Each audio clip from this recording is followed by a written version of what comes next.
There's something magical about watching new life develop in your aquarium. When I first started keeping zebra Danios, I never imagined I'd be raising their babies. But here we are, and I can't wait to share this journey with you. Like many fish keepers, I started small. One tank led to another, and soon I found myself completely fascinated by these striped speedsters darting around my aquarium. That's when I knew I wanted to try something more ambitious. Success in fish breeding often comes down to preparation. I spent weeks conditioning my Danios with protein-rich foods, especially freshly hatched baby brine shrimp. Little did I know this extra care would lead to some unexpected timing in their breeding behavior. The setup was simple but effective. And all it is really is the styrofoam, kind of like from a pool noodle, which you can use those. And I just zip tied it onto these plant baskets that go in the ponds. A breeding basket that would keep the adults separate from their eggs.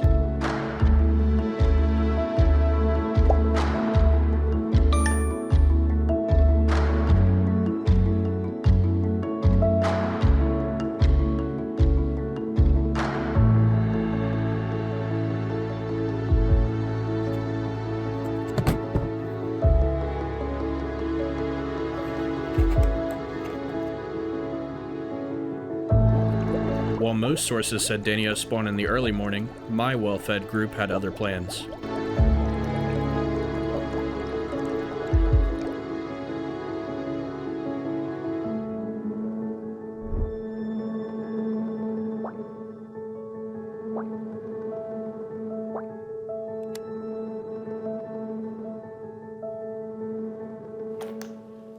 That very first night, something amazing happened. Instead of waiting for morning, my Danios started spawning right away. It was a powerful reminder that in this hobby, nature doesn't always follow the textbook. Each tiny egg represented potential, and I wasn't about to take any chances. I carefully collected them into DIY fry trays to keep them safe and concentrated.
The next few days were a crash course in patience and observation. Inside each transparent egg, a new life was developing.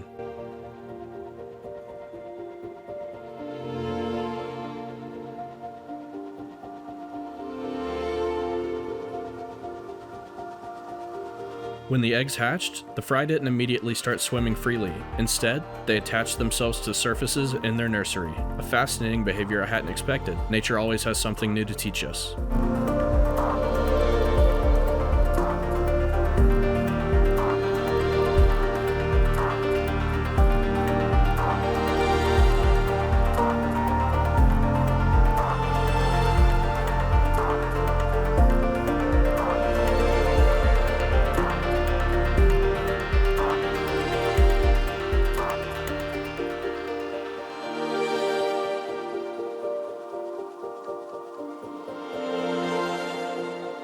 As the fry grew stronger and started swimming freely, I faced a difficult decision. My DIY fry trays were starting to show their limitations. Sometimes in fish keeping, you have to adapt your plans.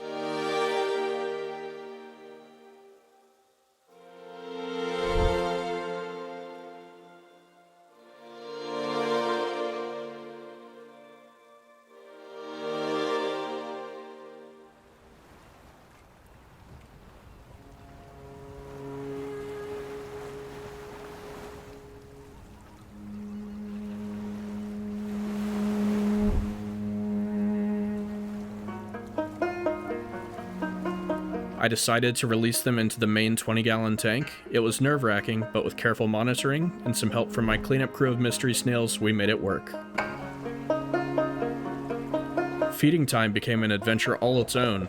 While my attempts at culturing Infusoria didn't pan out, I discovered that commercial foods like Ceramicron and Aquatic Provisions' tiny fry food could work just as well. Yes, it was messy, but seeing those tiny fry grow stronger made it all worthwhile.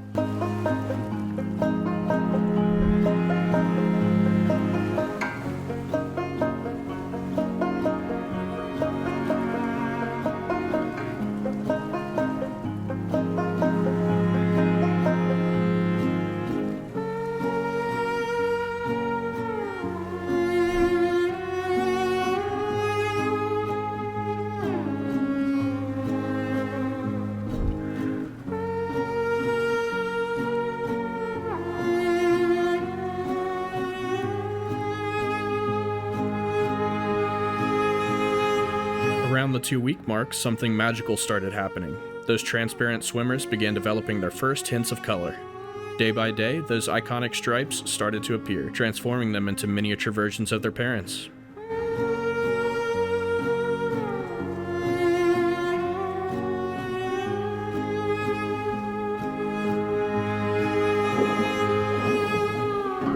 Each small change was a victory, each new stripe a celebration. These weren't just fish anymore. They were proof that with patience, adaptation, and a willingness to learn from mistakes, amazing things were possible.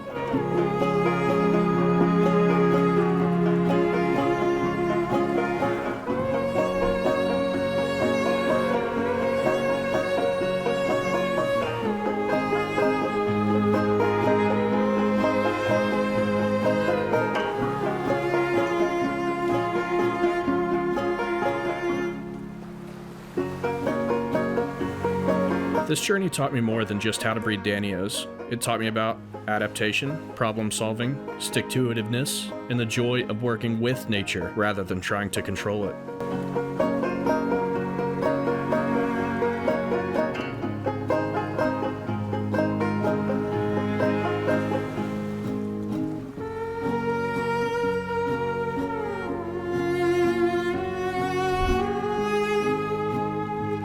I'd love to hear about your own fish breeding experiences in the comments below. Give me some recommendations on what I should try next. And if you're interested in more real, unfiltered aquarium journeys like this one, don't forget to subscribe. Until next time, keep watching your fish. They might just surprise you with what they can do.